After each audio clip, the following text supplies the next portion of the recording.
Griffin really needs no introduction. He is an icon of the liberty and freedom movement, a relentless fighter against collectivist, control freak parasites everywhere.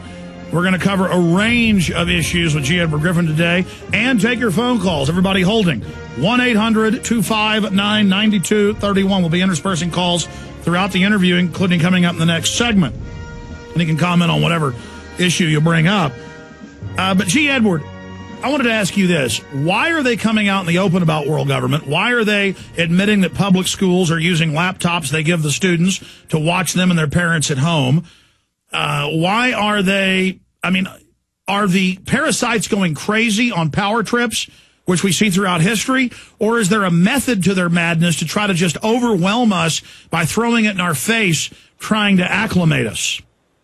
Well, it's a good question. I think like so many issues in that category, there probably is no one single answer that's correct. I think there are several that probably fit in. You know, these people that are pretty much pulling the big levers aren't as smart, I don't think, as we sometimes tend to give them credit for, but I think they're very cunning and they're very agile so that they are able to take advantage of the twists and turns in the stream as they're coming down on their raft. They don't really plan it. They're going to go on the left side of the boulder till they really get there, you know. So, but they're agile enough to get around it. And so whenever issues come up, they say, okay, how are we going to make lemonade out of these lemons? And they do pretty good at that. I think, though, certain answers do become kind of obvious. One is that the closer they get to the goal line, the less possible it is to conceal the fact that they're heading for the goal line.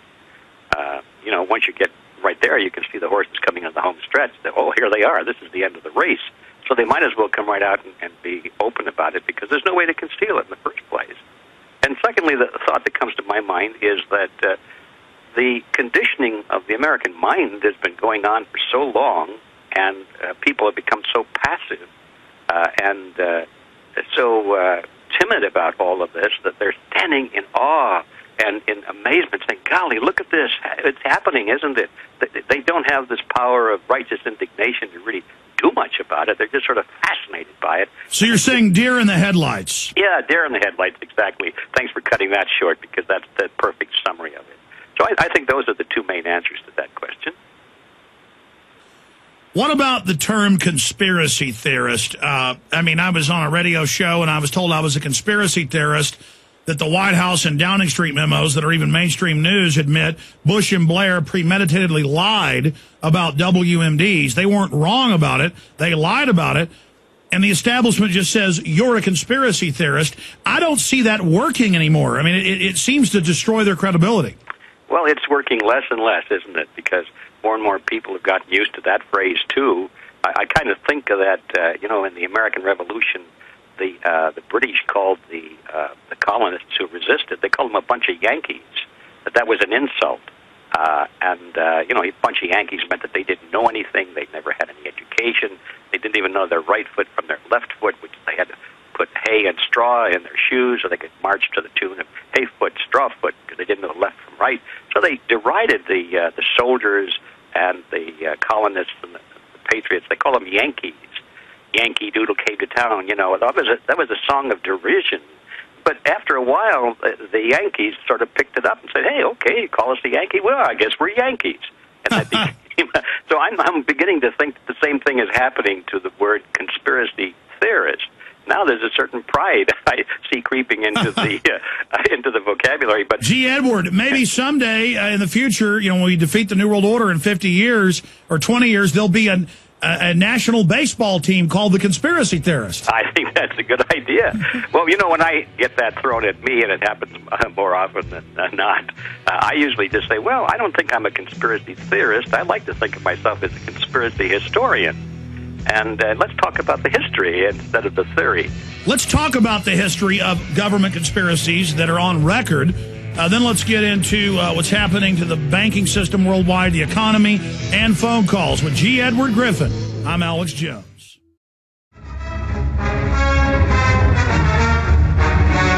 All right, we got 52 minutes left. G. Edward Griffin is our guest. G. Edward Griffin is a writer and documentary film producer for 45 years, been exposing the hidden agenda now that's out in the open of the world government.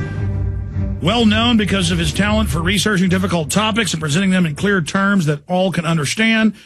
With many successful titles to his credit, he has dealt with such diverse subjects as archaeology, the Federal Reserve System, and international banking, terrorism, internal subversion, U.S. foreign policy, the Supreme Court, and the United Nations. His better-known works include The Creature from Jekyll Island, Moles in High Places, The Open Gates of Troy, No Place to Hide, The Capitalist Conspiracy, More Deadly Than War. Perhaps we'll talk about the capitalist conspiracy today and explain why we always see big bankers and oligarchs and industrialists behind communist movements and why they're pushing for government-run health care and big government and the green tax takeover today. But, G. Edward, we started getting into conspiracies. When three guys decide to rob a bank, that's a conspiracy. And when somebody conspires to murder their spouse, it's a conspiracy. People conspire in a non-criminal way to open a sandwich shop. It's insane for the government and the media to say all these other countries and people are involved in conspiracies, but our government, it's never involved. Powerful people don't get behind closed doors to try to expand their power. Well, yeah, anybody that scoffs at the concept of conspiracy today, I kind of feel sorry for them because I know that their brains have been captured in some way by the propaganda. And it also tells me that they have never read a history book because, any cursory glance at history produces the realization that history is driven by the engine of conspiracy. I don't think there's a single major event in history that wasn't centered around dozens, if not hundreds, of conspiracies, large and small. It's the nature of man. It's certainly the nature of man when he's in a position to acquire great wealth or power through conspiracies. And, of course, at the apex of that little chart of how you can gain control of great wealth and power, it is the government. And so we find most of the big conspiracies of history centered in government. So people who say, well, yeah, you can find conspiracies in industry, conspiracies in advertising. Companies are always being taken to court or conspiracy to defraud the public and so forth. But they say, oh, not in government, as you just mentioned. Well, actually, a government is the most likely place for a conspiracy to be found because of the tremendous profit and the benefit payoff.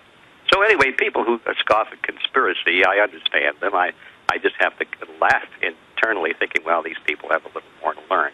But in time, they will learn it, and they'll be saying somewhere down the line that, well, I've been telling you all along that there are conspiracies out there, But it's our job to educate and to present the facts so that people can come to that conclusion themselves, not because we said so, not because we labeled it a conspiracy, but just label out the history of what happened, who did it, and document it, and then they'll say, by golly, that's a conspiracy. Well, so Edward, I do a lot of interviews like you do to magazines, newspapers. I was on CBC radio yesterday, and they said, how did you come upon these views? How did you become a conspiracy theorist? And it was the same answer you just gave. My parents are big readers. My mom was a history major in college, and my dad's a physician. And I learned early on that history books were more entertaining by the time I was about 12.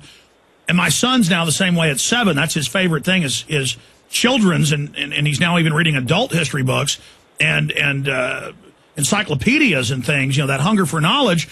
Any period, any culture, any empire, that's all it is conspiracies. That's why these empires and Caesar and others always set up police states, because there were always people conspiring in their own government to overthrow them. So it's just asinine to say there aren't conspiracies afoot. What are some of the more famous conspiracies that have been proven to be real? Oh, I guess et tu, Brute. We all know about the Roman conspiracy, assassinations that took place there. In fact, I wasn't prepared for that question, but that would be a fun thing to assemble. I remember back in, I think it was the 50s or maybe the 60s, there was a lot of television coverage and news coverage to exposing the Mafia, the mafiosa and the Cosa Nostra in the United States and around the world. Well, heck, that's a conspiracy. Everybody acknowledges that. It doesn't take long. If you really are looking for a conspiracy to study, all you have to do is go down to your local courthouse and sit there and listen to cases for a day or two, and you'll find out that I'm going to guess that probably 10 or 15% of them involve conspiracies. Conspiracies are all over the place. They're the norm. Families conspire to steal the inheritance away from the primary inheritor. Corporations conspire to defraud the public, and pharmaceutical companies conspire to hide scientific evidence that shows that their drugs are killing people. And you can just go. There's no trouble finding conspiracies. Well, let's go back to the Mafia. That's the best example I've ever heard. I hadn't thought of that.